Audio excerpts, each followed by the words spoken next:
I'm all out of love. I'm so lost without you. I know you were right, believing for so long. I'm all out of love. What am I without you? Hello, everybody, and welcome to a special spoiler podcast for Deadpool 2. Deadpool 2 is the sequel to Deadpool. I am one of your hosts, Connor Nielsen, and joining me, well, I guess I'm joining him on his very own channel. It's the Comics Kid 2099. How are you doing, Comics Kid?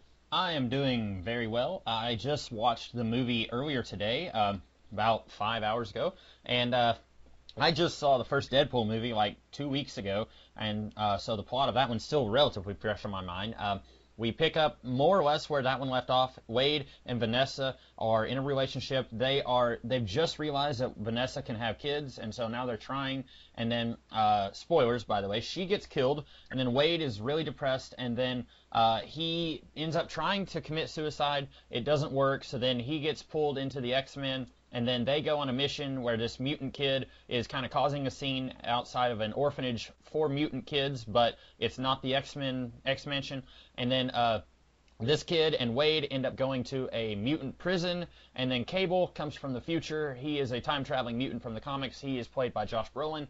He comes from the future to kill this kid because this kid is evil in the future and has killed everyone that Cable loves in the future. And so Deadpool is trying to protect the kid. He puts together a team to protect the kid, and then hilarity ensues. Connor, what did you think of this movie? Well, let me first ask, what did you think of the first Deadpool movie? Because I don't think you and I really talked about that one on camera any. Yeah, I'm glad you decided to go this route, because I was going to ask you. I remember once upon a time you said you were never going to watch Deadpool Right. because you don't like Ryan Reynolds and you don't like Deadpool. Hmm. And when you asked me if I wanted to do this with you, I was actually kind of surprised. I didn't think you would be watching. The first Deadpool is a movie that was so popular, and it is maybe one of the most overrated movies I've ever seen. Um, I I don't dislike that movie. I think when I watched it, I gave it a 7, but nowadays I'd give it like a 6. I've tried to watch it a couple times since then, but I always just kind of turn it off and find something else to do. It's not that it's bad or anything. It's just that it is an extremely generic, mediocre superhero origin story that is well made enough, like just well made enough, and I think Ryan Reynolds is like working overtime to make this character compelling, like just compelling enough. He has just enough charm that kind of puts it to a 6 for me. I don't find it particularly funny. Everyone talks about how much they love the opening credits of that movie, and I I don't think it's funny. And a part of it is probably because anytime a joke was in that movie, the guy behind me would be like, and then repeat the joke. It's probably similar to what you had at a recent screening, right? Yeah, with Thor Ragnarok, where I Yeah. was beside someone who did that very thing. Yeah. It's like, a hot chick. God perfect idiot. Like, I can read. Thank you very much, though. Hmm. But it is not bad. I don't know. I feel like its popularity makes me dislike it more than I actually do. But maybe that's just the inner Portlander native in me who's a hipster. So, um, before I get into my thoughts on Deadpool 2, what did you think of the first Deadpool? I thought it was just an okay movie. I heard a lot of people say it's a really amazing love story, and I don't know if they were joking, because like this movie has a joke where it says this is a great family film. You know, all the great family films start with mass murder, and I was thinking like, okay, that's obviously a not funny joke, but like people say the first Deadpool movie is a really great love story, and like Vanessa's in that movie maybe 20 minutes, and for half of that she is a damsel in distress, and she has one character trait. She's feisty. She grabs a guy by the particulars when he feels her up. That's when she first meets Wade. That's all we know about her, is that she's feisty. We don't know anything about her as a character, so I can't say that that's a good love story. And then people like really thought the villain was funny. I remember when that movie first came out, everyone on my Facebook page was quoting Francis Ajax, saying like say my name," and posting pictures of the Ajax soap and stuff. And the villain is not very compelling or interesting. Like they had a potentially interesting thing where he doesn't feel anything physically or emotionally, but then the guy's entire shtick in the movie is that he gets pissed whenever Wade calls him Francis. So he does feel stuff. And so he doesn't have a very interesting shtick, or they claim that he does, and then they don't do anything with it. and the love story isn't that compelling or interesting. So all it hangs on is Ryan Reynolds and the typical humor of Deadpool. And like you said, I don't like Ryan Reynolds and I don't like Deadpool. And I was talking with someone at work after I watched Deadpool 1, and he likes that movie quite a bit more than I do. And he was saying they could not have gotten anyone else to play Deadpool. And I think they're right. I cannot think of another actor who can do the cocky, completely not funny, but everyone thinks he is funny character that Deadpool is. Like, I can't think of anyone else who could do that better. But so yeah, I just thought Deadpool was just okay. I didn't think it was great like everyone else seems to think, but I thought it was all right. I guess if we can kind of segue into Deadpool 2, I think I enjoy Deadpool 1 better than Deadpool 2. That is very interesting because I like this movie considerably more than the first one. Oh, okay, cool. Well, why don't we go into what you liked about it? Okay, cool. I guess I will echo what you were saying about the first one, where it's not a good love story. The only thing that it has going for it in terms of the romance is that Morena Baccarin and Ryan Reynolds have good chemistry. Mm-hmm. Outside of that, it is just any relationship I can ever think of. Like, there's nothing to it. You're right, she's just feisty. That's it. He looks like Ryan Reynolds and she looks like Morena Baccarin. Mm-hmm. That's it. Like, I don't know what else to say about it. And then, so with this movie, a lot of the problems I feel have carried over, and somehow I liked it because I think there's like a story this time around that is not just a been here done that origin story. I was talking. Okay, so I should probably mention I watched this with my brother who liked the first Deadpool movie a little bit more than I do, Mm-hmm. and he really didn't like this movie. Okay. And so I get why people aren't really down with this, but I think that at the end of the day, I laughed a lot, and I found so much more of the humor here to be so much more funny than the first one. There is a joke in the first Deadpool that I think is one of the most profoundly unfunny jokes I've ever heard in a movie. Mm-hmm. And it's one of the first jokes, and there was nothing like that joke in this movie. And like, I think the best part of this movie is how they bait and switched X-Force. I haven't laughed that hard in a very long time at a movie. Mm-hmm. Like, oh, are you there? Yeah. What was the joke again? Sorry. Where they all die. Like, Oh, okay. I was laughing hysterically. And Brad Pitt turns out to be the Vanisher. The whole bit with the Vanisher was really funny, where Mm-hmm. he might be there, he might not. Yeah. I think that I like Domino. You know, she's not like a profound character or anything, but when she's here, I like her. I think that there's an element of Cable that's wasted, but he's not bad. And this movie's not great. I'd give it like a 7 or something, and that's a weaker 7 than say Avengers: Infinity War. Okay. But I think the final act of this movie is actually pretty bad, but it didn't ruin the experience for me. I was still kind of with the movie in spite of just waiting for it to be over towards the end. So tell me about your experience with it. Well, I had read somewhere where some anonymous guy, or maybe he wasn't anonymous, I don't remember. I had read like somebody who was talking about a movie that was made at Fox, and he was complaining about it. And I think it was heavily implied that he was talking about Deadpool 2, but because he had worked at Fox, it was like he wasn't allowed to say what the movie was or something like that. And basically, it turns out he was pretty, because a lot of people weren't sure if he was actually talking about this movie or if the plot points he revealed were actually correct. But he had, actually, confirmed 2 plot points in this movie. And both of them, I feel like, are kind of oh, they did that. Like, one of them, he was complaining about the way they dealt with, see, I don't remember where I read that now. So now I wish I hadn't brought that up. But anyway, so I don't like that they killed off Vanessa, and they're using that as, kind of the whole... the way to kickstart this movie, because she wasn't that much of a character in the first one, and so now they're acting like we're supposed to feel really sorry for, they're acting like we're supposed to care that she's dead, and like we both already said, she's just not that much of a character, and so I don't feel anything when she does die, and there are a few moments where I feel like maybe I could feel for Wade, and then they throw a joke at us, and occasionally I will laugh. There's the first time that I laugh with this movie is when he's talking to Weasel, and then Weasel says, "Are you pissing? You're making that face when you piss." And he shakes his head, but then it cuts and he pisses hitting the floor.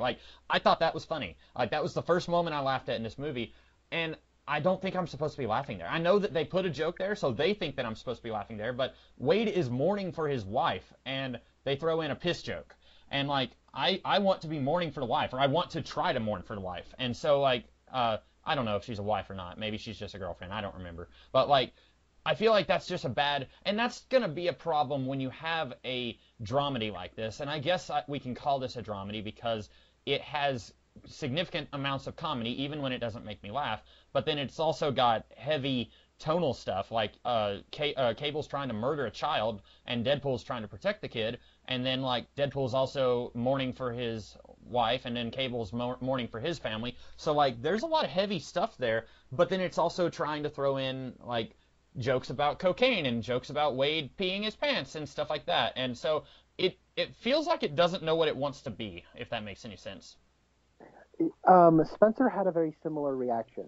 Hmm. I don't know. I guess I was just more on the movie's wavelength. I was kind of with it more, where there would be humorous things happening in a situation, but I wasn't confused as to whether or not I should be laughing.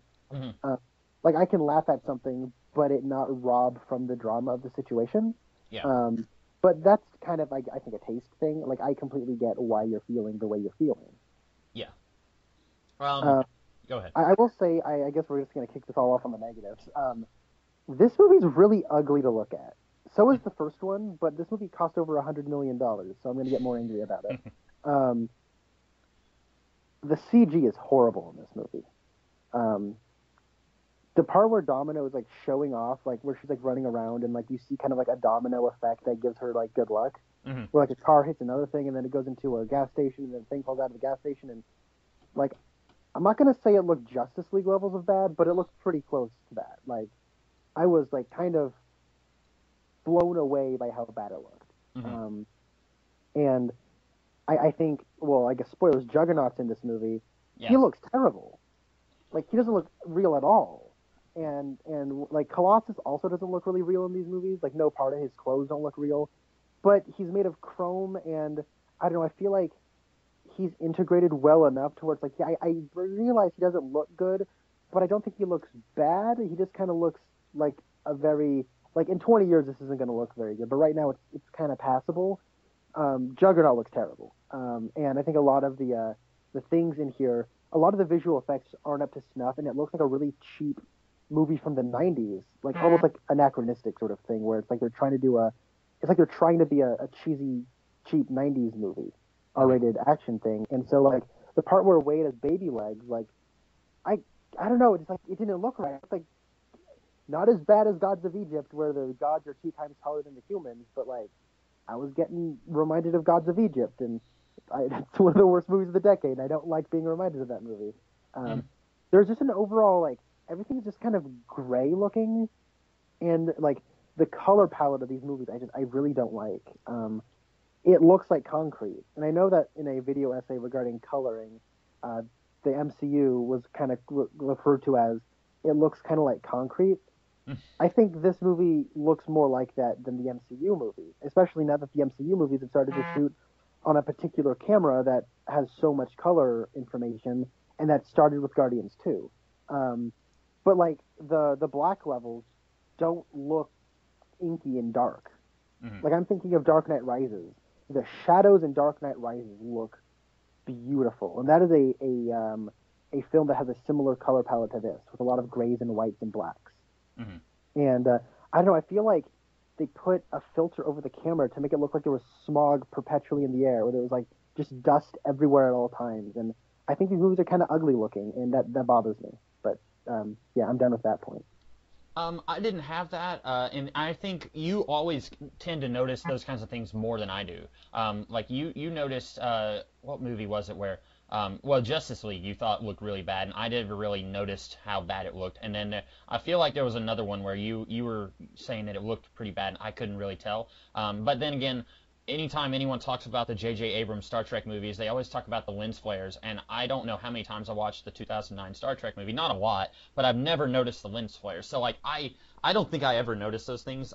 The one scene where I was thinking like, hey, this is really dark, was the prison fight scene, where Wade is fighting Cable, and like it's the sprinklers are going off in the prison and it's poorly lit already, and the only thing that makes that not be like just a blur of gray across the entire screen is that the prison jumpsuits are yellow. That kind of helps those characters jump out a little bit more, but like everything else is just really dark and gloomy in that particular scene. In most of the other fight scenes, I didn't really have any problems though. I didn't notice anything, but that's not to say that it's not a problem. Because like I say, you know, the lens flare thing, I've never noticed that when I watch those movies. But then I go on YouTube and it's like, oh yeah, there's definitely lens flares there. So it's probably something I would notice if I went into it and someone pointed it out to me. Yeah, and like with the lens flares, like I remember hearing people complaining like, "Oh man, Ready Player One, oh Spielberg loves it. I don't want to hear anyone give J.J. Abrams any more grief for his lens flares because Spielberg just." I'm like, I didn't really notice it. Hmm. And like you, like people can point out the lens flares in a J.J. Abrams movie, and I'm like, I feel like it's supposed to be there though, so I don't really notice it Right. because it's kind of part of the visual design of this movie. And with something like this, though, it's like I know what the visual design that they're going for is because occasionally it does look pretty good. I think Cable looks good enough. Like Hmm. I can tell his robot arm. Like I don't know when he has his shirt off and it's like his robot arm and his human flesh. It's like I don't know. I feel like I can see the seams. Um, but I'll talk to yeah. Let's talk about the action really fast then. My brother really didn't like the action scenes because he felt like they were really kind of like edited confusingly, not like a like cut, Jason Bourne thing. Hmm. But like he felt like the geography was kind of weird. There was a weird slowness at times, and like, and I know it felt very clunky to him. And I didn't mind the action honestly, and I think that I like this director, David Leitch. He is one of the directors of the first John Wick. Did you Uh, did you like the joke? And they did the same thing in the first Deadpool movie, where instead of saying their names in the opening credits, it would say like directed by one of the guys who killed John Wick's dog. Did you like that here? I found the opening credits in this movie to be so much funnier than the opening credits of the first movie. Hmm. I also like the callback joke in the opening credits where it's like written by the real villain Hmm. because they just killed Vanessa. And it's like, well, while I don't care about Vanessa and her relationship with Wade, I know a lot of people do. Hmm. So kind of understanding that a lot of people, like people in my theater were like, what, did they just do that? What? Like people were like blown away that they did that. And I'm like, well, I'm glad you guys are responding to this because I'm not. But so when the opening credits were coming up and it's like, in association with what's going on, did you really just kill her? Like Hmm. I was kind of laughing because that's what actually the theater were doing. And so I found that humorous. Maybe it's just like the circumstance under which I watched the movie. I also liked how this is a parody of specifically Skyfall, I think. The opening sequences, Hmm. where it's like a big dramatic sad thing happens that you're shocked by, and then that's when that happens. I think some of the visuals in that opening credit sequence are a reference to Skyfall specifically. Of course, it's a James Bond parody, all in all. Yeah. Uh, but I like that. But before I want to talk more about the opening credits, but to quickly finish up what I was saying about the action. Um, I like David Leitch as a director. I think the reason they were able to get Brad Pitt to be the Vanisher was because David Leitch was his stunt double for a few movies. Oh, and he's a director now? Yeah, both. Yeah. Both directors of John Wick were stunt doubles, Wow. and I think that's why the action is so awesome in this. Have you seen the John Wick movies? No. Oh boy, dude, those are the best comic book movies not based on comics. They're awesome. I love them. So, David Leitch did not direct the second John Wick movie, but instead he went and directed a movie called Atomic Blonde, which I don't particularly like, but it's pretty well directed. And there is one action scene in Atomic Blonde that is mind blowing. It is Mm. absolutely incredible, and it is easily the highlight of that movie. And it's like 10 minutes long. It goes on and on and on. It just keeps topping itself. I love that sequence. There's no scene in this movie that is quite like that. I think that the action is pretty good, but it's nothing like the first John Wick or the second John Wick for that matter, or like that one scene in Atomic Blonde.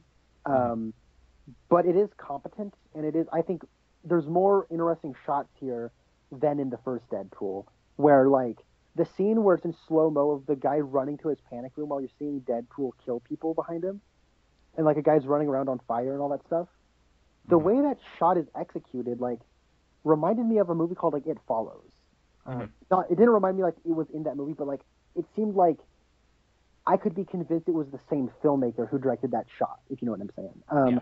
So I was quite fond of the direction here. I wouldn't say it's great, and I feel like there was definitely a time constraint going on here, especially with like, I don't feel like there's a sequence where David Leitch was able to show off, and I think that's because Tim Miller was supposed to direct this movie, and then he abandoned ship.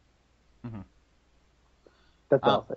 Yeah, I think there was, and I haven't seen Atomic Blonde or either John Wick movie, so I can't compare this to those, but I think the one really awesome action scene that I liked was the one where X-Force tries to take out the convoy.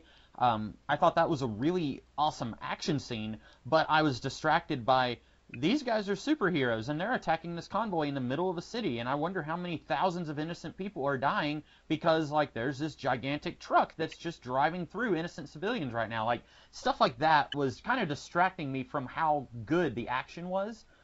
If that had taken place like on a like I don't know how to describe it, but like you know how in California there's that one road that's on a cliff and you can see the ocean. Um, if that action scene had taken place on that road, I think I would have liked it so much more. But like I was so distracted by well, A, the scene where X-Force had just died, and B, like how all these other innocent civilians are probably dying because like trucks are getting blown up and flipped on the road, and like Domino, her power is supposed to be that she's lucky, and that must conversely mean that nobody else is lucky because like for her to be alive, everyone in a 200 billion mile radius has to die. Like a truck is flipping and then a giant telephone pole falls down, explosions are happening and she's not dying, but everyone else is. And like I don't know, like that I think that scene would have been really awesome if I could have just turned off my concern for all these innocent civilians. And I know it's a movie and, you know, they're not real. Like no one died. I assume no one died making this movie. So like I shouldn't be as concerned as I am, but I'm sitting here thinking like it's kind of like when Man of Steel came out and everyone was complaining that like Superman let all these people die. It's kind of like that where I'm like these guys are supposed to be the heroes, and I know that they're like anti-heroes, but still like we saw this convoy go through like not the city, like out in the middle of the countryside earlier, but X-Force attacks the convoy in the middle of the city. So like that was kind of distracting me from what I feel like was a really good action scene. And I understand that complaint. I actually didn't have that because maybe it's because everything looked so artificial. Mm-hmm.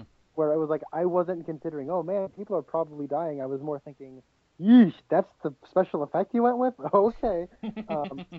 But I also think this movie is enough of a cartoon to where I was able to kind of shut those parts of my brain off. Mm-hmm. In Man of Steel, it does kind of bother me because they're trying to be so serious and like weighty with that. And then all of a sudden they just start killing people, and it's like, hey, look at people are dying. Hey, Superman, save the day. It's like, whoa, whoa, whoa, whoa. Cool your jets there. Yeah, I don't know. I didn't have that problem, but I get why you would. Mm-hmm. I want to talk real quick about some of the things that I liked because it's going to sound like I just really hated this movie, and I just came away from it kind of like, eh. So I did like some stuff. I think Cable comes right off the page. I can understand why people might not like him, but I think that he is page-perfect Cable. So anything that you don't like about Cable in this movie, I'm going to say is probably something from the source material. There's one big thing about his character that's not Cable from the comics, but overall, he's very much the Terminator ripoff that he was in the comics for a long time. So, like, you know, in the comics, like, he had not a whole lot of depth. He was just, like, the big muscle-bound action hero knockoff of, like, Stallone from the 80s movies, and then very clearly a Terminator ripoff. That's what he was when he was introduced, and that's kind of what he is here. So I think he is pretty much the Cable of the comics. I like Domino. I thought she was really, really cute and really really charming, which I feel like this movie needed more cute and charming. I think she was probably my favorite part of the movie. And then there were a few jokes that I laughed at. Like I said, the one where Deadpool was peeing his pants, I thought that was kind of funny. There's a stab at Rob Liefeld that I thought was funny. Yes. When he said, like, who would write such a character? He was talking about Domino and how, like, it's a writing contrivance, and he said, like, who would create such a character? Probably some guy who doesn't know how to draw feet. And, like, I thought, now, I'm not one of these people who likes to, like, still make jabs at Rob Liefeld 30 years after he hit his heyday, but I did think that was kind of funny. Maybe a little hypocritical because Deadpool was also created by Rob Liefeld, so, like, if Ryan Reynolds is such a huge fan of Deadpool, like, I feel like that's a little bit of a low blow, but... Well, okay, I'll defend that joke because the first one, just let you know that Rob Liefeld made Deadpool, Mm-hmm. and it's like that movie just basically celebrated him and didn't mention Joe Kelly at all, and I thought it was actually kind of funny that like they put in a pot shot to Rob Liefeld. I'm like, hey, you know what? You've earned it, and it's still not mean spirited. At least I didn't see it that way. And I think Rob Liefeld, he knows he's a grown man. He can defend himself against those kinds of jokes. He recently, getting a little bit off subject, he recently made some kind of oh man, I may not even be able to find it. He recently, somebody was like throwing shade at him because he couldn't draw feet, and he like had kind of a comeback that I thought was funny. Okay, I just found his Twitter account. Sorry, this is gonna take a minute because I found a fake Rob Liefeld, and I hate it when that happens when you find a fake Rob Liefeld. Oh no, it's gonna take me a minute to. Anyway, so I liked Deadpool, or no, I liked Domino, and then I liked X-Force. Like, here's the thing: is that like half of what made me want to see this movie was seeing X-Force in action, because I will never say that the X-Force that this movie is based on is a particularly deep or interesting team, but part of me is always going to be a 13-year-old boy that gets excited when I think of like Cable and Shatterstar and Richter and Cannonball and like all those characters working together. Like, that 90s team of X-Force is pretty bad and pretty 90s, but I really, like, a part of me will always be excited about that, if that makes sense. And so, like, when I started seeing trailers for this movie, and I kept seeing trailers for it, I was thinking, like, okay, I'm starting to get excited because I'm seeing X-Force all over this trailer. And then, and like you said, it's a funny joke just looking at it, but, like, the big reason I went to see this movie was because I wanted to see X-Force get introduced. And I had heard that Josh Brolin had like a 5-movie contract or something, and that this was going to be one of the movies. And I don't think it's going to be 5 Deadpool sequels. I think it's going to be like, they're going to do an X-Force sequel at some point, and it's going to be like a spin-off. And I guess I was kind of hoping we would get like this team getting its own spin-off. And then they kill off literally all of X-Force except for Domino. And so, like, there's parts of it that are really funny. Like, when Vanisher hits the electrical wire and we see that it's Brad Pitt, I thought that was hilarious. But then, like, I feel like you introduced Bedlam, and you introduced Zeitgeist, and you introduced, what's his face, Shatterstar, and then you killed him 3 minutes later, and it's like, okay, what was the point of that, other than just a cheap laugh? So, like, I don't know, like, I can see why it was funny, and part of me did think it was funny, but also part of me thought it was just a gag to get people like me into the theater, because I don't care about Deadpool himself, but I do like X-Force, and whenever you're throwing X-Force all over your trailers, and then you get rid of them 3 minutes after you introduce them, I thought that was a little bit cheap. Okay. I don't know anything about like really any of these characters. So I can understand why it would be disappointing to you. And I mean, I just thought the characters aren't the characters. Oh, go ahead. No, I'm done. What was it? Oh, the characters aren't even that well developed in the comics. Like, Shatterstar is just a guy with swords in the comics. So it's not like he's a particularly interesting or engaging character in the comics. It's just that, I guess, I don't know, I'm trying to think of a good example in some other movie. Like, I guess I was hoping that this would be a thing where Shatterstar is not that interesting in the comics, but then this movie does something interesting with him, and then like people will get excited about Shatterstar, and then they'll do something with him in the comics. I was hoping for something like that, where this would kind of start a self-fulfilling prophecy, if you will, but then it didn't really do that. Okay, here's the Rob Liefeld tweet I was thinking of. Someone said, "Do you think Jubilee's foot is strange?" And it's a picture that Rob Liefeld did, and then he said, Rob Liefeld said, "It's called stylistic choices. Every artist has them. It bothers you." Okay, that's not the tweet. I'm so sorry. This is going to be bothering me like the entire podcast, where he said something really funny about like him not being able to draw feet, and now I can't find it. I'm going to stop looking for it. You guys, if you want to hear it, go look at Rob Liefeld's Twitter. It's somewhere on there. So anyway, sorry to distract us from that. So yeah, the one thing that I was kind of excited about was seeing X-Force, and then there was another thing that I wasn't necessarily expecting to see it, but I was kind of hoping to see it. I was hoping it would happen, and I didn't think it would. So all over the trailers, they're giving you the plot that Deadpool is trying to protect this kid from Cable, who's a time traveler from the future.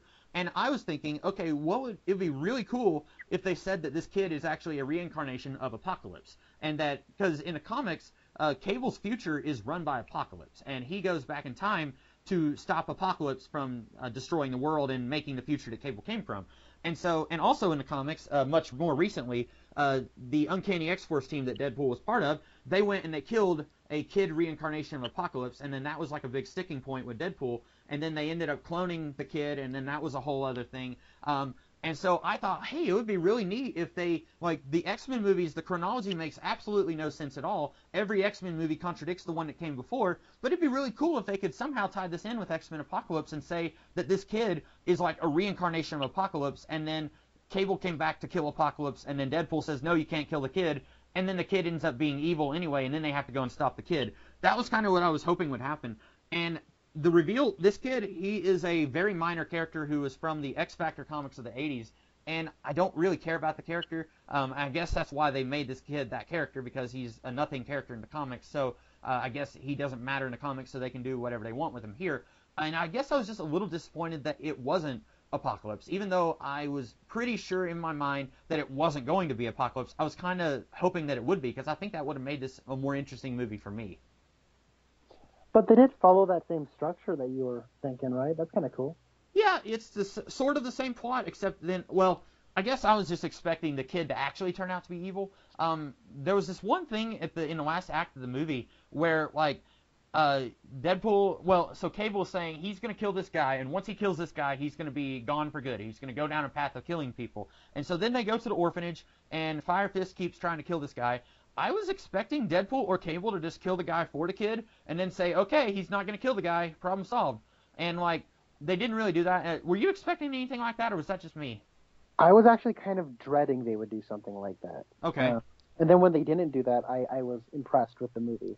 Mm-hmm. So let's get talking about this third act then, because I think this is where a lot of the movie kind of falls apart for me. Mm-hmm. And I don't think it falls apart entirely, but I think there's like a very notable contradiction with the movie, where we can't have this kid kill this guy. We'll kill the guy and it'll be fine, Mm-hmm. but he can't kill the guy. And it's like, I mean, I get that you're not heroes, but like, I don't know, you're still like trying to be an example for the kid. Yeah. Your example is killing the dude. It's like, Mm-hmm. what? And when Cable was looking at the gun on the ground and he was going, I'm like, oh, okay, he's gonna shoot the pedophile for him. Mm-hmm. Okay. And then he kind of like, but I'm like, I don't think that would make, I don't buy that Cable has developed to the point where he's willing to kill the guy for the kid. Right. And then he still goes through with it and tries to kill the kid. I'm like, oh, that's consistent. I buy that. He had his family for how long, and he's just gonna like say, you know what, I'm wrong after like a day, and Mm-hmm. they didn't. And so I was okay with that.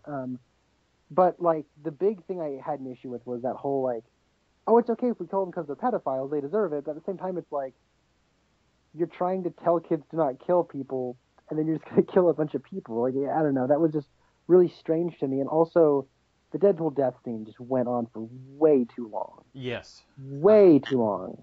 He has like 3 fake out moments where you think he's dead, and then he comes back and says, nope, that's the sun, don't stare into the sun. It's like, shut up and die already. Like, I shouldn't be saying that about the main character of the film, but when I'm like seriously looking at my watch saying, when is he going to die, that either means that the movie has failed, or I'm just not that much of a Deadpool fan. And I know I'm not much of a Deadpool fan, but I'm pretty sure the movie has also failed on some level whenever I'm wanting him to die.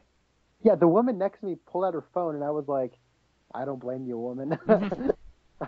Hey, what's Twitter looking like? Oh, okay, cool. And so, like, yeah, I was like, just die. It's not funny.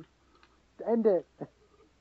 And I don't know, I feel like Cable going back in time and putting a thing right on Deadpool's chest where he knows he puts it exactly where Cable later shoots Deadpool. Like, what are the odds? Like, what if he accidentally put that an inch to the left and then he shot Deadpool anyway when the timeline goes back to the way it was, and he accidentally didn't put the coin where it was? Like, I don't know. And like this, I just recently watched the first 2, well, the Richard Donner Superman movies, the first 2, and then the Richard Donner cut of number 2.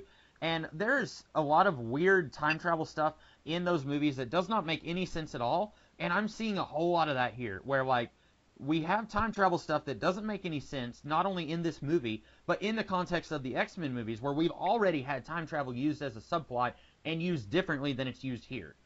In Days of Future Past, we are told that if you want to time travel, you have to go back into a younger version of you's body. So, like, the only person who can time travel in that movie is Wolverine, because he's the only one who was alive at that point, except for, like, Professor X or whatever. No, he's the only who could handle going that far back. Right. And so that's how time travel works in the X-Men movies, except for when it doesn't, because Cable wasn't alive in the events of this movie, or at least that's what we're told. Like he says, everyone in your generation is dead because you destroyed the planet or whatever. So that implies Cable's not alive at this point, but he's able to just come back. His body is able to come back. And then in the third act, he somehow goes back in time to like 20 minutes earlier and then replaces the Cable who was already there, so that he can. Wow! Whoa! You're right. Oh my God! Wow. Okay. And like it's kind of like I don't know, like just a really bad time travel movie. Like he puts a thing in Deadpool's chest, or puts the coin that Deadpool had earlier, puts that there, and then it fast forwards to the climax again. And this time Deadpool's like, oh hey, it's my coin. You put it there. Hey, thanks for saving me. And then Deadpool gets Negasonic Teenage Warhead to fix it, even though it didn't have any fuel. But then Deadpool was able to make like 3 time travel jumps in the credit scene, and some of those I'll admit were pretty funny. Some of them I didn't think were that funny at all. Like Deadpool going back and saving Vanessa makes no sense at all, because now I have no idea if this movie actually happened or not, because him losing Vanessa is what led to Colossus bringing Deadpool to the X-Mansion, and that is what led to Deadpool going on the mission where Deadpool kills the guys at the Essex house, and then that's what leads to him going into the icebox, and then that's what leads to him being there when Cable tries to kill the kid. And so Vanessa dying is what kicks off the plot of this movie. If Deadpool goes back in time and saves her, then did this movie happen or not? Like, does that mean that there is now a timeline where Cable goes back in time and kills this kid and Deadpool isn't there to stop him? I don't know. That's the thing where it's like there is like a weird, when it comes to sort of self-referential stuff, I can get where you're coming from, and I can try to say something, but I think I know what you'll say. Where it's like the movie acknowledges that the whole time travel element is really kind of lame and stupid and really lazily written, and then you'd probably be like, yeah, but that doesn't excuse that it's lazily written. Right. That's how I felt about the first film, where it's like, yeah, you guys are just so quick to call out other superhero movies for the sameness, and you are just blending into the wallpaper. You're so samey. Yeah. Oh, except you have blood and boobs, and you say the F word. So what? It's still the same to me. It's cheap and it looks ugly. That's the difference. So, and like with this one though, I don't know if I was just on its wavelength more, but when like Cable is being so ultra serious about how his time travel thing works, and Deadpool's just like, oh, who cares, right? I'm like, okay, I get it. Like, it's pretty late in the game to try to explain how the time travel thing works and all the semantics of it all. And so he just goes, whatever, it's lazy writing. It's kind of acknowledging, yeah, the time travel stuff in this movie's not really going to make any sense. But you're right, it would be better if they were intellectually consistent with how time travel even worked. If you can go into a past self, or you just go into a place where you didn't exist. I don't know, man. That's kind of confusing. And I'll take the mid-credit scene just kind of as a mid-credit scene going forward. I don't know. I've been hearing multiple people saying that, like, saving Vanessa was, like, a way of, like, if Marina Baccarin wants to come back, she can come back, and if she doesn't, she doesn't have to. So I guess that's maybe what it is. Him killing the X-Men Origins Deadpool was hilarious. Yeah, I like that one. I thought the one where he shoots Ryan Reynolds in the head when he's reading the Green Lantern script, I thought that was kind of funny. I did too. Then there was another one. What was the other one? He saves he saves Peter. He only saves Peter. Yeah, and why not go back like 10 more minutes and save the entire team? He just saves Peter. Yeah. Yeah, that was so. I think, and maybe I should save this for like when we're summing up our thoughts at the end. I think the reason that I may have enjoyed the first Deadpool more than this one is because I went into the first movie with 0 expectations, and I ended up thinking, well, it's okay. I went into this one with a little bit more expectations just because, like, I was kind of excited. My 13-year-old brain was like, yeah, X-Force, and then, like, we didn't get that. And so, like you said, you don't know anything about X-Force, so, like, that didn't bother you, and I can see that also. Another thing that I really thought was funny was the scene where Deadpool is complaining that he only sees Colossus and Negasonic Teenage Warhead, and then the camera cuts, and all of the X-Men are in one room, and Beast closes the door.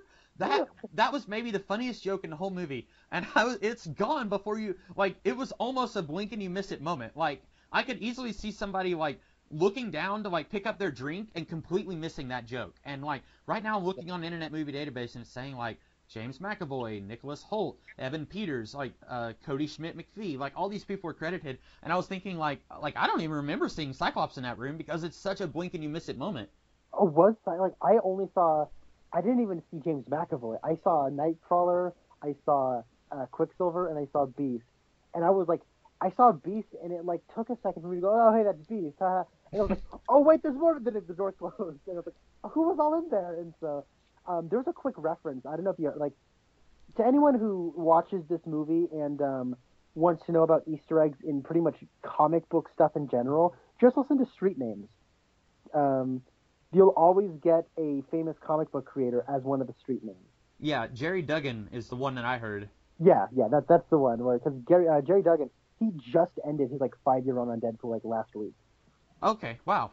I recognize the name because I think he did a run on the Incredible Hulk after Mark Waid did, like, 4 or 5 years ago, and then he also did a Batman story that I read like last year that I thought was pretty neat.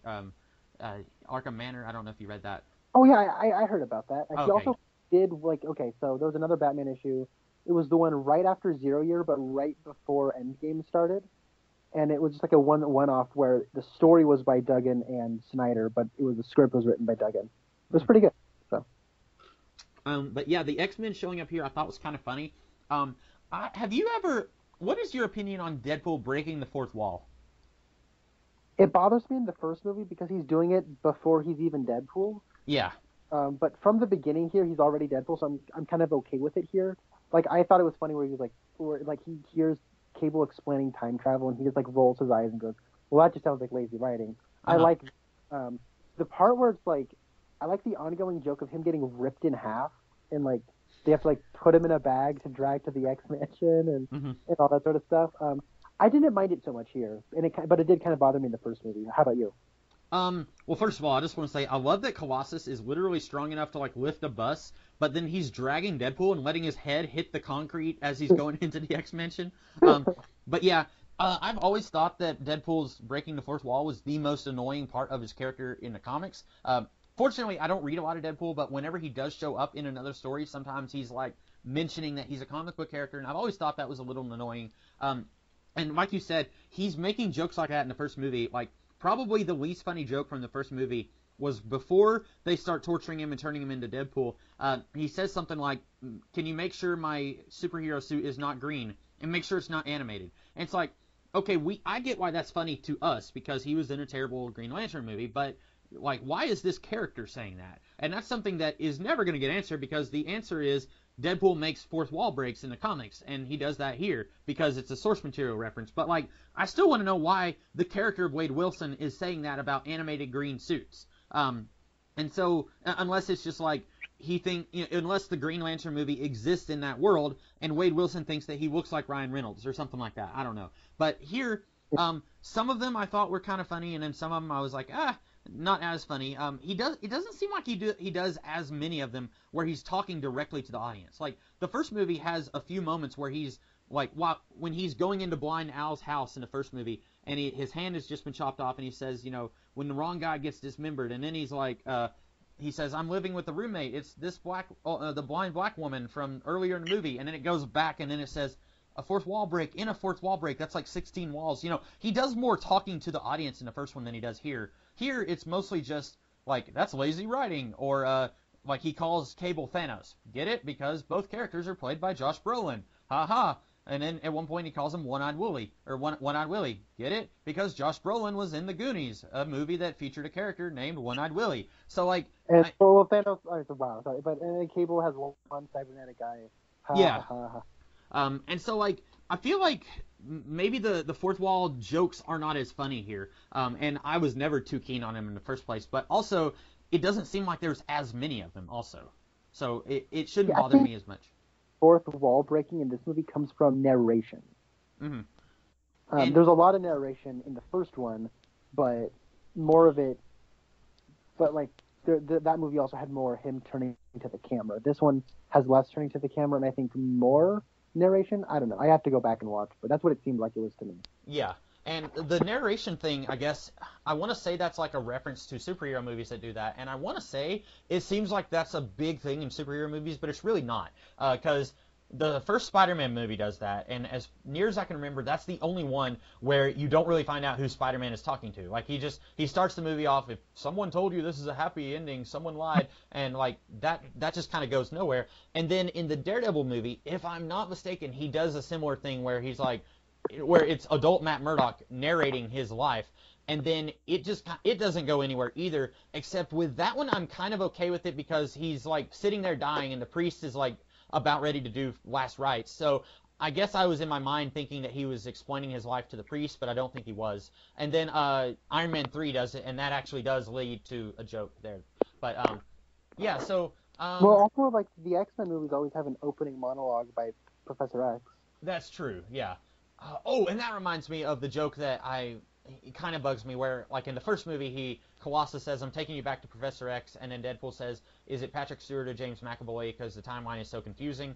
And like on the one hand, that's a big ha-ha moment, but on the other hand, why the heck is the timeline so confusing? Like I've been so mad about this since the Days of Future Past, and like I don't know. Anyway, and then this movie, we see James McAvoy, and then Deadpool says that Cerebro smells like Patrick Stewart. And so I want to know, like, why is he mentioning Patrick Stewart? Like, it's something that doesn't make sense to me, and it's the only thing is, well, it's a fourth wall break. It's Deadpool.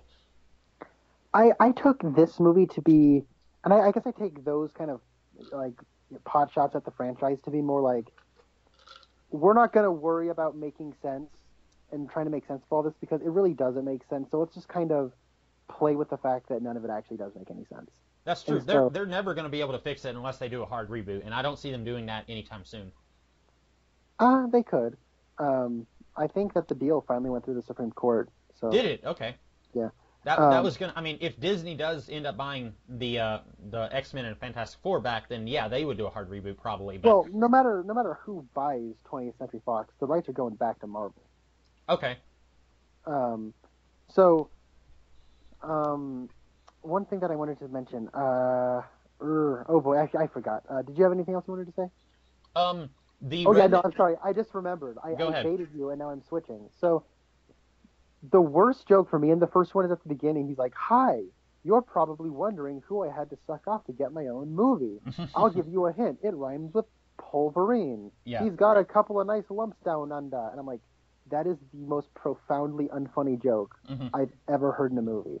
All right, it only makes sense on no level. So first off, he's a character who knows he's in a movie, Yeah. and I know he's in a movie, and he knows that I know he's in a movie, and he also knows that I'm supposed to know how movies get made, right? Right. He makes fun of so many things about the continuity, and this is where things start to like really bug me because then it's like, okay, Wolverine isn't in charge of who gets in a movie. He's a fictional character, and Hugh Jackman is not even a producer on any of these movies. and furthermore, why why isn't he Canadian? Why are you saying he's got a couple of nice things down under? Oh, is that because Hugh Jackman is Australian? But I thought you were talking about Wolverine, not Hugh Jackman. Like, Yeah. and that's a movie that does differentiate Hugh Jackman and Wolverine. So like, to me, that's different than making fun of like the timeline making any sense because like up until that point, I didn't think there was like any sort of curiosity as to whether or not he was Canadian or else he's Canadian and he's Wolverine, right? Like, no one was referencing Hugh Jackman in any of these movies. I'm sorry, it makes no sense to me, and it's so ridiculously not funny. But I had no encounter with a joke that was like that in this movie. Mm-hmm. I think I'm trying to. Well, there's the very beginning when he was like, complaining about how Logan died in Logan, and so he's like, "Well, I'm gonna die too." And like you see his hand flying off in the explosion, and it's flipping the bird. I didn't really find that one to be funny, but I don't know if it's like as not funny as the one from the first one that you were talking about. Yeah, that's the kind of gag where it's like, aren't middle fingers funny? Yeah. Well, I'm not in middle school, so I don't find middle fingers very funny. And that's really what these movies are for. They're movies for middle schoolers whose older brother they steal a copy out of. But it's so weird because it's rated R. Like I got asked to show my ID. I'm 28, and I don't think that I look like I'm under 18. So either that's just store policy at the theater I went to, or I look that young. I don't think I look that young. Well, But like, two things, Ruben. No, you're a comics kid. Two things. One, you're the comics kid, so they got an ID. And two, I worked at a movie theater, and it's really like, if they look like they're below 30, just ID them. That's just what you have to do. I kind of figured that. I worked at a restaurant for 2 months when I was 18, and actually when I was 17, and they said it doesn't matter if they look like they're in the 60s, ID them no matter what. And like you're gonna get some people who are gonna be angry at you, but that's what we're gonna do. And so like I figured it was something like that, where it's like just go ahead and ID them. And I didn't mind too. I was already getting out my money. But like these movies are made for, like you said, a middle school level, but then there you have to be an adult to go see it. And the best case scenario, you're going to have an adult who doesn't care, and they're going to bring their 13-year-old son to watch it, even though they shouldn't. And then the 13-year-old is going to think it's hilarious, and the adult is going to be like, well, I don't know. Maybe adults think it is funny. Maybe me and you are just the ones who don't, because like I think there were several people in the theater I was in that thought it was funny. Like I was about to leave as soon as there was one.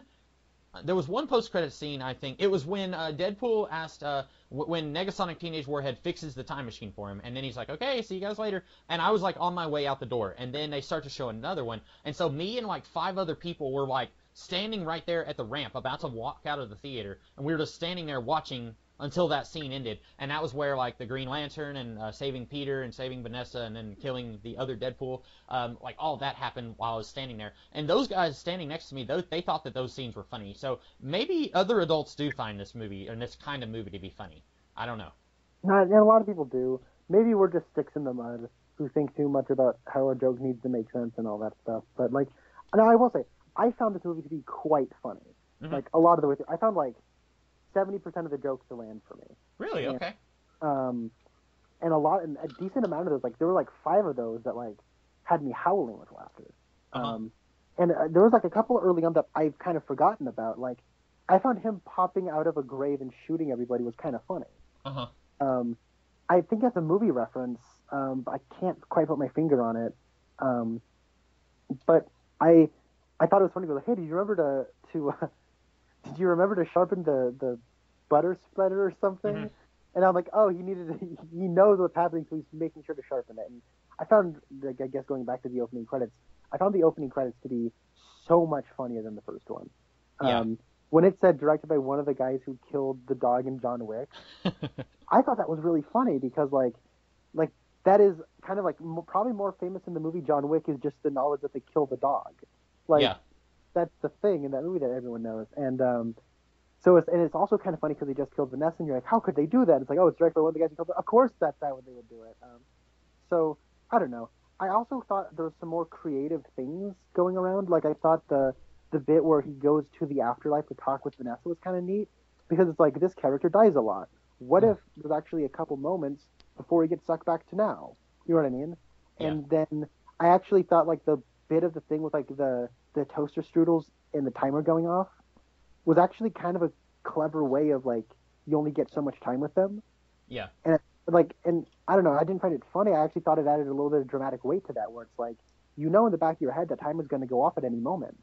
Yeah. And so it's and while I don't care about the relationship, I believe that character likes that character, and knowing that they only have a precious few moments together is like, I get it. Like, while like I'm personally not invested in it, I can understand now why someone would be.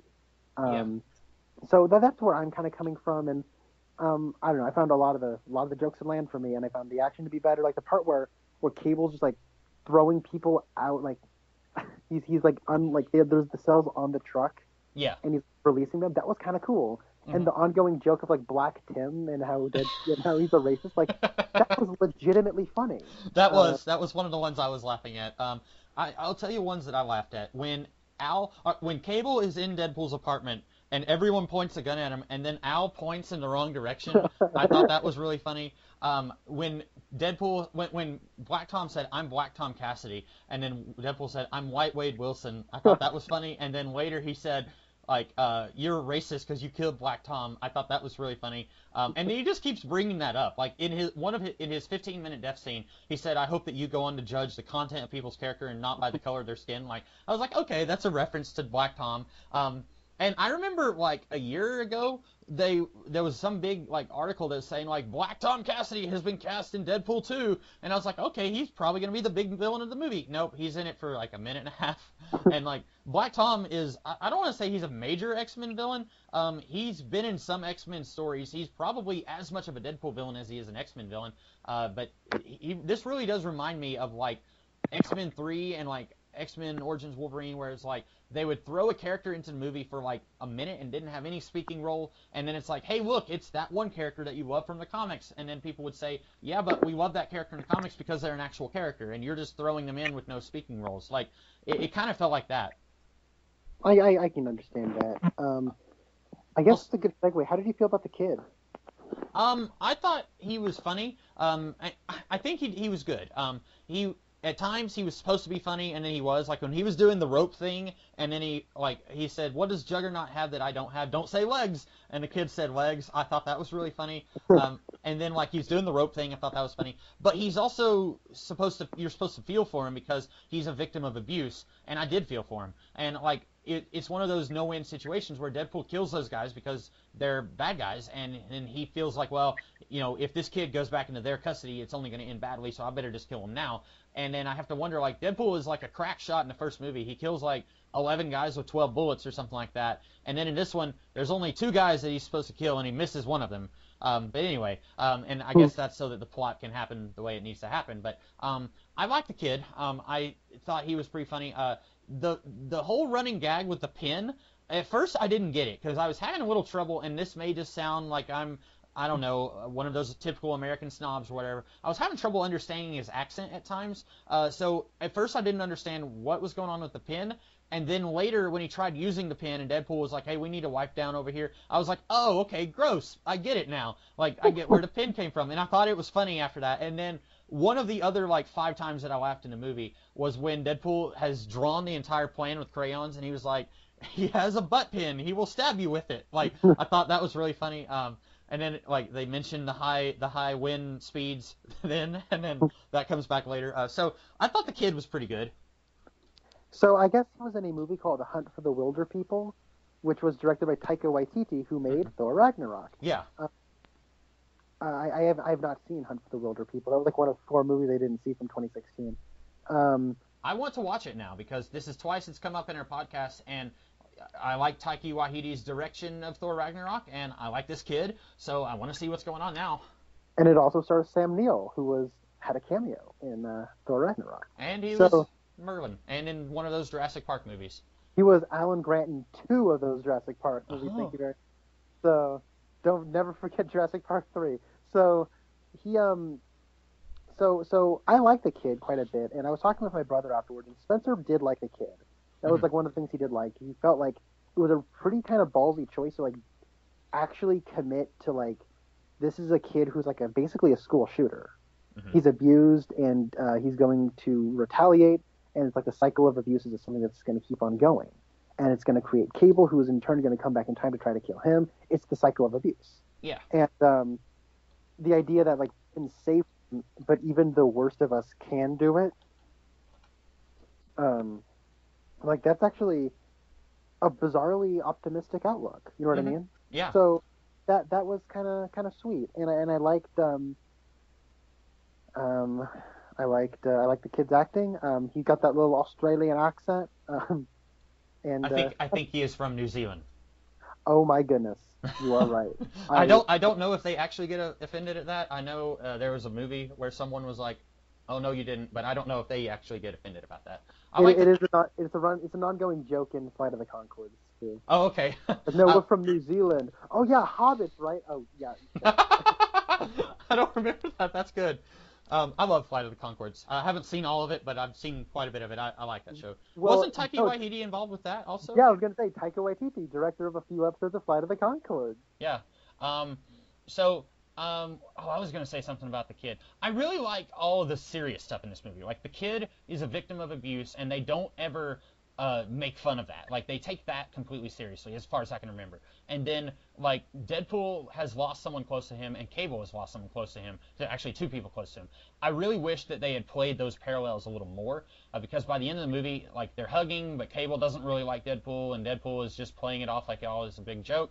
I wish that they played that connection between them a little bit more, because at one point Deadpool actually makes a reference to Batman vs Superman where he says, like, I was fighting this guy and then we both found out that both of our moms are named Martha, and it's kind of like Batman vs Superman, except it had the potential to be like much better. I still think I like this better than Batman vs Superman, but like, I think if they started earlier in the movie, like when Cable takes the coin, I wish that Deadpool had said, like, screamed at him and said, like, no, that's my wife's, it's all I have of her. I wish they did something like that, where it's like Cable then realizes, okay, there's more to this Deadpool guy than just him being an annoying jerk. Like, I wish that they had played more of this almost brotherly connection between them, like they both have something in common, because as is, it's like it's there, but they don't really do anything with it.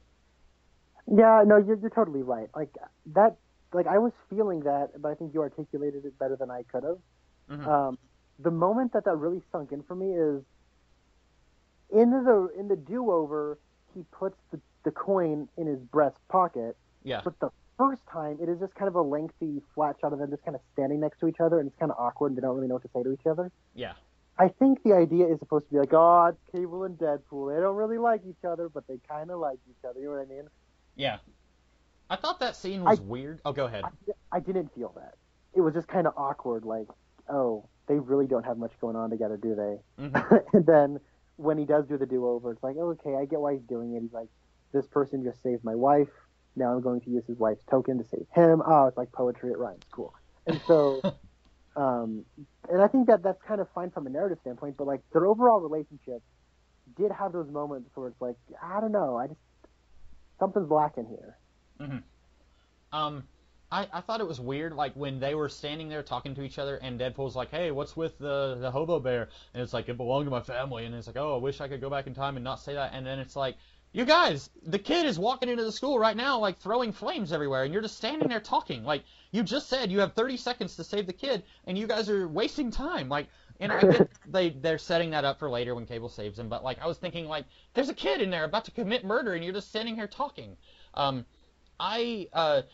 I don't know if you noticed this reference, but the orphanage that the kid comes from is the Essex house. That is now the second reference to Mr. Sinister that we have had in these X-Men movies, and once again, we do not get Mr. Sinister. At the end of X-Men Apocalypse, I think. Apocalypse, yeah. There was like someone walks into the Weapon X facility and he picks up some DNA or something, puts it in a briefcase, and it says Essex, and everyone's like, "Oh, sweet, that's Mr. Sinister's real name. Cool, we're gonna get him in Logan." And then we didn't get him in Logan because the people who make these movies do not communicate with each other at all. And then in this movie, at the very beginning, they say something about Essex House, and I thought, "Oh, cool, we're gonna get Mr. Sinister for real. It's gonna be one of these guys running the orphanage." Nope. It's not Mr. Sinister. We still don't get him. I think at this point they're actually laughing at us. Like they're putting these references in there to try and like get us a little bit excited. And then just kidding, we're the horses and they're dangling a carrot in front of our mouth. Like we're never gonna get Mr. Sinister at this point. I'm just about resigned myself for it. Although have you heard the rumors about X-Men Dark Phoenix? I'm sure they're gonna say, "Hey, look, Mr. Sinister's name," and then they're not gonna throw him in there. No, I don't know how much clout there is to this. But, like, they cast someone, a woman, and they're going to go with Mrs. Sinister. So it's like, you baited us for Mr. Sinister for movies on end, and now it's going to not actually be Mr. Sinister. They're going to do Mr. Sinister, but, like, have him possess a woman and call him... It's just like, why did you bait us for so long, then? Mm-hmm. Yeah, I don't get it. And Miss Sinister is a thing from the comics. I didn't exactly like that character, but she is a thing, so I guess we'll see what they do with her there. I still, in the back of my mind, I keep thinking, like, we're not actually going to get X-Men Dark Phoenix or New Mutants. Like, I keep thinking, like, those movies are never going to happen. Like, they're going to keep pushing them further and further into the future. But I'm trying to think of some other... you said you didn't like Juggernaut. You said he didn't look very real. I actually kind of like the way Juggernaut looked. I thought his helmet looked a lot cooler than Vinnie Jones's helmet did in X-Men 3. it is a little weird, like we said. None of the X-Men movies make any sense when you try and watch them together because in X-Men 3, Vinnie Jones is not said to be related to Charles in any way. In this movie, he mentions that his stepbrother is Charles Xavier, so okay, I guess that's a thing. Also, I don't know when this movie takes place. Maybe in the present day, and if it does, then it's weird that the James McAvoy version of the team is here. But stuff like They that. all look like they did in the 80s. Yeah. I guess those characters just don't age because, like, over the course. That's true. I didn't think about that. But I'm trying to think of some other stuff that I really liked here. You know how we said that Sam Neill was a cameo in Thor: The Dark World or Thor: Ragnarok as well as Matt Damon. Yeah. Well, Matt Damon is in this movie. He is one of the rednecks that Cable steals a truck from. I had heard that. I didn't recognize him. I didn't recognize him either. And also the other one is Alan Tudyk, who was in. He's been in a bunch of movies, but he was in Firefly, which is what I mainly know him from. Yeah, I know of Alan Tudyk. I know him from Arrested Development. Really? And, have you seen Arrested Development? Not anything with him. I've seen like 4 episodes, maybe. He plays a preacher who's the father of Michael Cera's girlfriend, and like it's really funny because Michael Cera's girlfriend, like no one likes her. Oh, is it Anne or Bland? Anne, yeah, Anne. And that's the thing. Rather than like George or Michael Bluth is like her. Yeah. Okay. Job says, "What is she funny or something?" Yeah, it's so funny. I love it. And then you find out that her dad is Alan Tudyk, and her mom is like a supermodel. And then it's like, oh, you must be Anne's older sister. Oh no, I'm her mom. And he's like, you? It's really funny. Sorry, that was a side. And I also know him from Rogue One as the robot. So I didn't know that those were a couple of cameos. That's kind of cool. He was also in Wreck-It Ralph, which I've never seen. Oh, you have to. Well, I haven't seen John Wick, so it's okay. I like Wreck-It Ralph. I didn't think I would, but I ended up liking it quite a bit. I'll probably be watching it before the second one comes out. Okay. Yeah, I still am. I don't know. I'm in denial that that's going to happen. I don't know why, because Anyway, so I'm trying to think of anything else in this that like needs to be brought up. I thought that Peter was really funny. I remember when the first trailer with Peter came out and everyone was losing their minds over it, and I thought, like, maybe this is a reference to something that I don't get. And as near as I can tell, no, they just put a guy named Peter in the group. It's weird. Like, so we were talking about jokes that made us laugh. One that I thought was funny was when Dopinder walked in, and then Peter said, "I don't have any powers. I just saw the ad." And Deadpool was like, "Okay, yeah, you're in." And then Dopinder gets really mad. I thought that was kind of funny, but at the same time, like, Peter dies like 10 minutes later, and it's like, hey, I want to say he might not have died if he had powers, but then you look at everyone else on X-Force, it's like, oh yeah, he probably would have died. But like, at the same time, I keep wondering, like, why did Deadpool say yes to this guy? Like, it seems like he just wanted him here to be cannon fodder. So I don't know. I like the part where he's like, Peter, am I being catfished? Here's the headshot, and that was funny. I like the gag, and I keep going back to these opening credits, but it says cinematography by Blind Owl. I thought that was really funny. Yeah. I also liked, I think I liked almost everything that Peter said.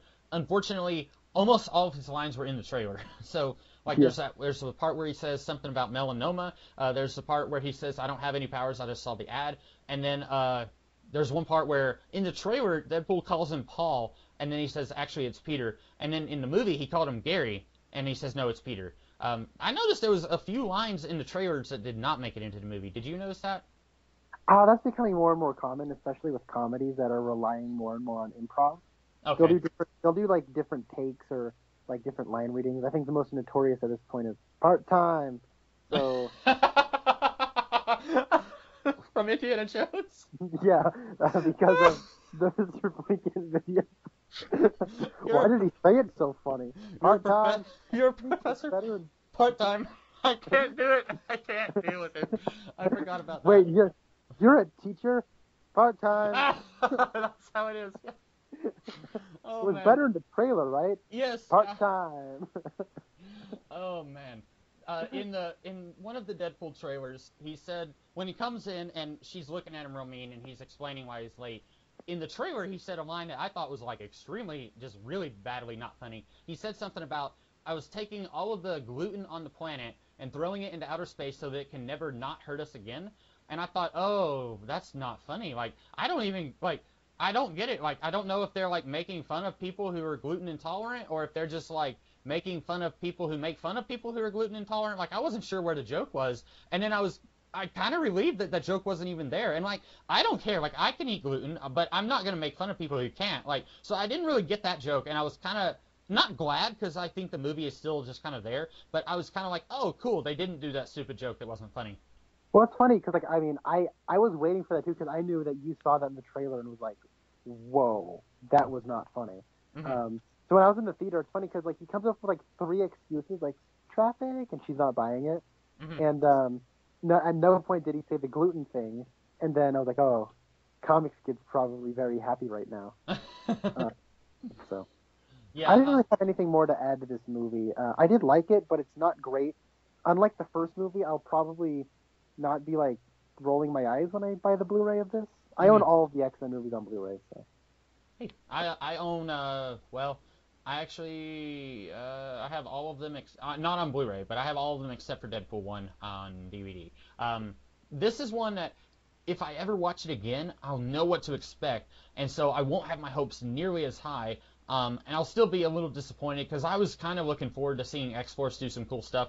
And who knows, we may get an X-Force movie, but it'll probably contradict stuff in this movie and the New Mutants movie. I don't know, because if the deal went through, like I'm really wanting to see the X-Men just everything we've gotten over the last 16 years just be done away with and just start over fresh with brand new X-Men in the Marvel Cinematic Universe. I don't know if we'll get that. I'd like to see that happen. What would you like to see in the future of this character if we get a future of this character?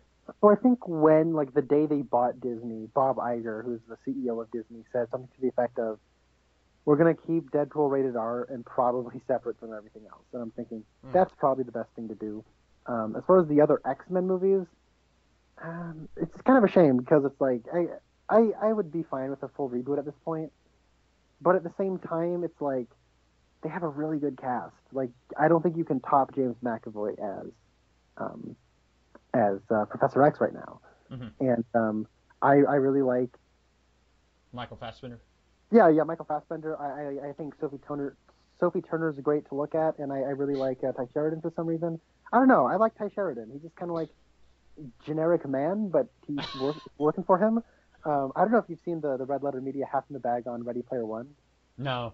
but Ty Sheridan's in that, and he basically wears VR goggles the whole time. It's like Ty Sheridan's being typecast as a Cyclops. He it's like he's got those lips. Those are what's selling his entire career, just his lips. He looks like Jonathan Taylor Thomas, but like whenever he's Cyclops, I don't see it. But when he's not Cyclops, I'm like, hey, it's Jonathan Taylor Thomas's clone. I don't know who that is.